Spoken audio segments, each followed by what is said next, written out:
Hello and welcome. You're watching How's That? The World Cup has got into the knockout stages. Today was the first day of the quarterfinals and literally it was a no contest. The Pakistani team stuffed the wind literally out of the Windies, got them by 10 wickets, put into bat. West Indies put on 112 runs off 43.1 overs and Pakistan romped home with all their wickets to spare and almost 30 overs to go.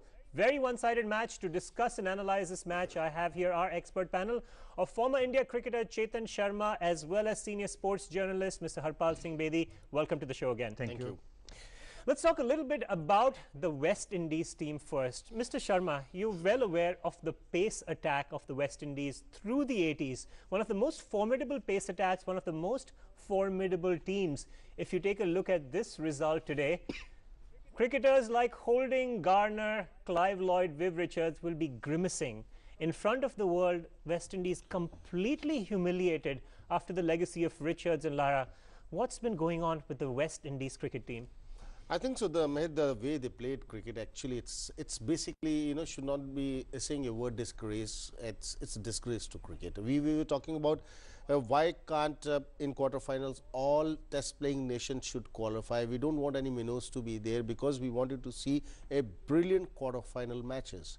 The way today West Indies have played, definitely it will. You talk about where we were talking about Michael Holding, greats, Vivian Richards. I was hearing him today in one of the channels, and he's very upset. Why not? Anybody will be upset the way even we guys are upset, because since morning you are ready to watch a match, you are ready to cover the match. End of the day, the match is over in just 4 hours time, not even completing 20, like Pakistan getting the runs in just 20 overs, and absolutely around the West Indies played 20 overs, the match was over. I don't think so there was any excitement at all from the beginning till the end. Well, indeed, you've made a good point. When people were coming back from work to India, they turned on the TV, the match was over. What happened in this match, Mr. Bedi? It seems like West Indies' fortunes, the Windies' fortunes are related to the play of Chris Gayle. Chris Gayle's challenge lasted just 2.5 overs, where there were a number of boundaries, and after that, even the experience of Chandar Paul and Sarwan, today the batting of West Indies just did not click.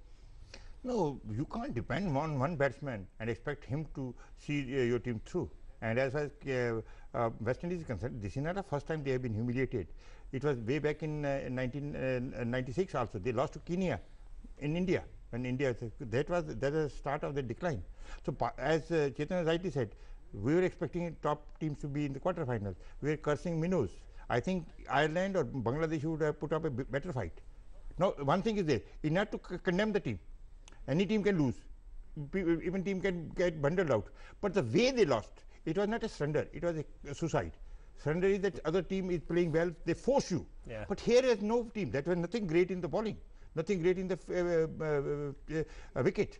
And they just threw, and there is no sense of remorse on the side. There are no, they didn't show the patience to stick to the wicket. One was Chandrapal, and Chandrapal, he was battling for his reputation because he had not done well. Chris Gayle, how much you expect from one player? Even if he had scored 60, so what would have happened? His score would have been 178, so what? So I think somewhere the West Indies were lacking purpose, they were not focused, and they were not bothered.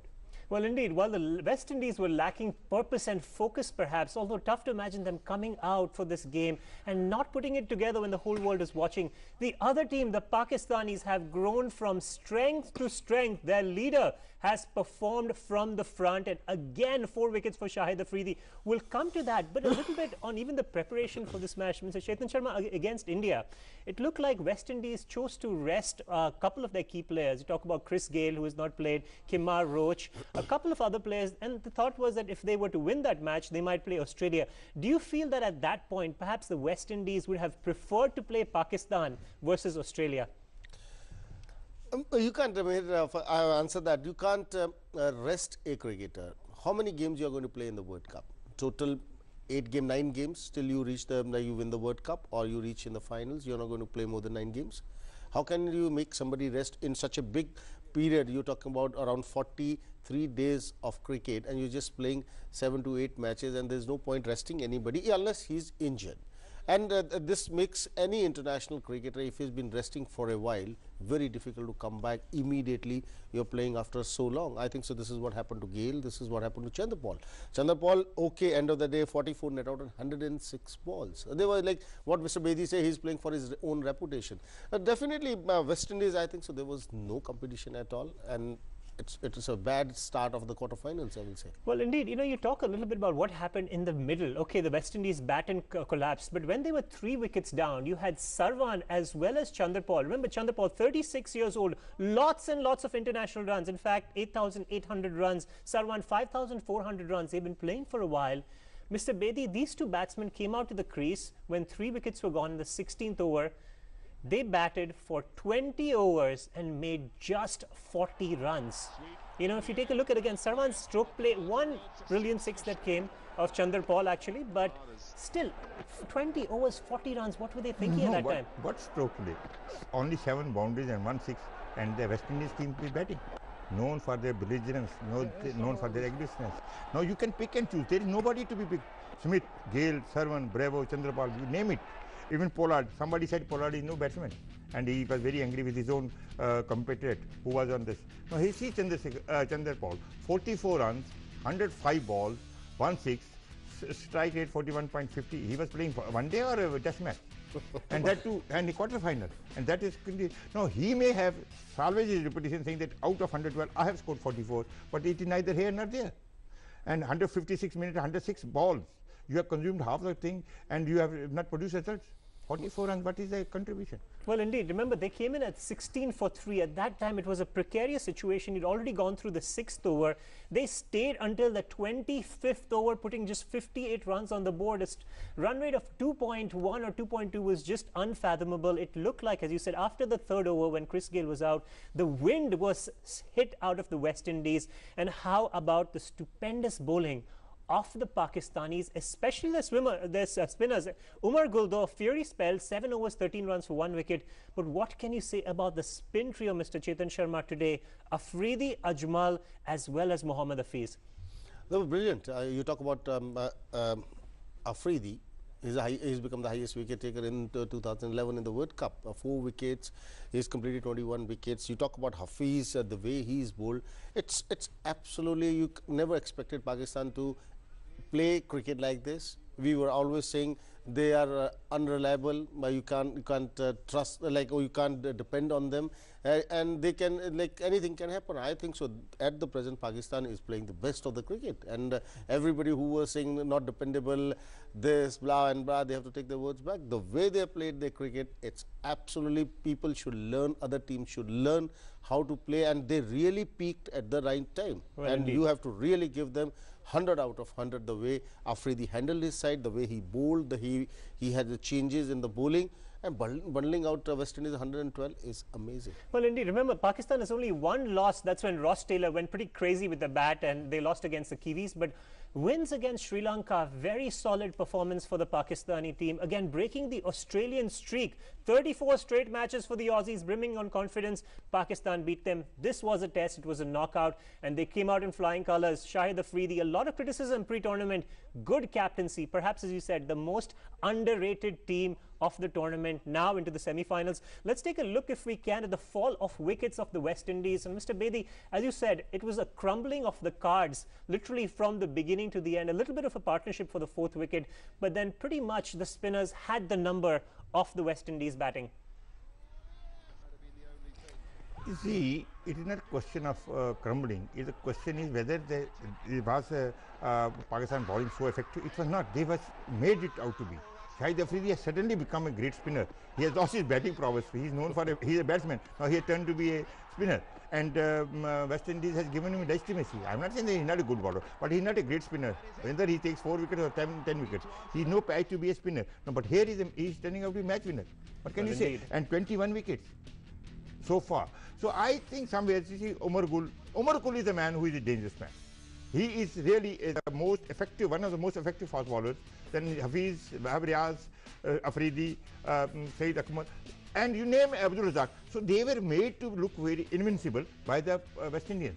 Indeed. It is sometimes also, it's not neither pitch helped them, nothing, but the batting was so poor. so dismal that these bowlers suddenly became what you can say larger than life. That is it. I'm not taking away the credit. They have been bowling very well, but they are not all that great that which West Indies made them to. Well, indeed, but Shahid Afridi, the consistency, you've got to give it to him, whether he's a world-class bowler or not. This tournament, definitely, he has gotten the number of a lot of batsmen. Just the figures for the spinners today, before our short break. Pakistan slow bowlers figures, 27.3 overs, 5 maidens, 64 runs, 8 wickets. They got the job done. More coming up on the analysis of this match, but right after the short break here on How's That? Welcome back to How's That? The first quarterfinal of the 2011 World Cup. Pakistan versus West Indies. No contest. West Indies out for 112. And the Pakistanis romped home with all their wickets to spare and almost 30 overs to go. The man of the day was Shahid Afridi, 4 wickets. Of course, the man of the match was another player who both batted as well as bowled. But before we get to Hafiz, Shahid Afridi, Mr. Chetan Sharma, 21 wickets in this tournament. After his first match, remember we had a discussion, he could be the player of the tournament. But the way he's turning the ball, a stupendous performance again today. Actually, you have to say he's really bowled well, but the way West Indians were playing the shots, I think, look at this bowling analysis, 9.3, 34 wickets, brilliant economy rate, and the way the West Indian batsman made look that it was a very dangerous wicket, it was not actually. The front foot ball were played on the back foot and the back foot balls were played on the front foot, the way they showed it. Otherwise, that's why we are again and again saying West Indies really played a bad cricket. Indeed, sloppy batting from the West Indies as much as crafty bowling from the Pakistani, a combination of both. But as we talked about Shahid Afridi again, his average in batting in one-day internationals is 23. His average in World Cup matches in batting is only 11. But get this, his bowling figures were all ODIs. 33 is his average number of runs before he gets a wicket. When it comes to the World Cup, that average is almost halved. 18 is his average runs per wicket, solid economy. As a captain, how valuable, Mr. Bedi, is this player to the team? You know, he's great. At the moment, he's very valuable. And he's lucky that Shoaib Akhtar is not there. There's no rift in the team. Problem with the Pakistanis that you can't handle. At the moment, he's given full authority and he's doing well. So far, so good. But remember one thing, I'm not taking away the credit again, but because everybody seems to be talking about Shahid Afridi, his main wickets came against Kenya, Canada. So if you see about what have happened to him against 4 against Sri Lanka, though. Sri Lanka. For Sri Lanka was a good match. That was the man. Yeah. But otherwise, he is the man who led from the front. Whereas in West Indies side, Darren Sammy doesn't know why he was captain, first of all. When the man is not sure about his captaincy and he is not able to control the side, which is having Chandra Paul and Chris Gale and Sarwan and big players. Seasoned players sitting out, and Darren Sammy becomes a because compromise candidate. Now you cannot come to World Cup with a compromise leader. When you have compromised the top position itself, you have compromised the whole team. Whereas Pakistan has no such problem. They had a little bit of problem, but they stuck with the Shahid Afridi. And at the moment, and one thing with which goes in favor of Pakistan, they started an underdog. Nobody gave them a chance. Indeed. It was Pakistanis were considered, as Chetan rightly said in the beginning, very highly inconsistent team. Can collapse any time. But it seems that they are collapsing other teams rather than them. And only one bad match against New Zealand, I think that acted as a tonic for them. That turned out to be a blessing in disguise for them. They lost and you see the result. And now they are a very serious contender for the title. Indeed. Pakistan has to be a serious contender for the title. They are just 2 games away. They made it to the semi-finals in huge fashion, in the great display of bowling, and then of course good batting, although they only needed 2 batsmen for it. You know, we talked a little bit, we touched on this issue of the hunger perhaps that's missing in the West Indies. You talked about the West Indies of old. You know, they won 2 World Cups, the first 2 World Cups. In the 3rd World Cup, when they were upset by India, for years they were analyzing that match. What happened? How could this team lose in an international competition? Of course, then you had Brian Lara again steering the team.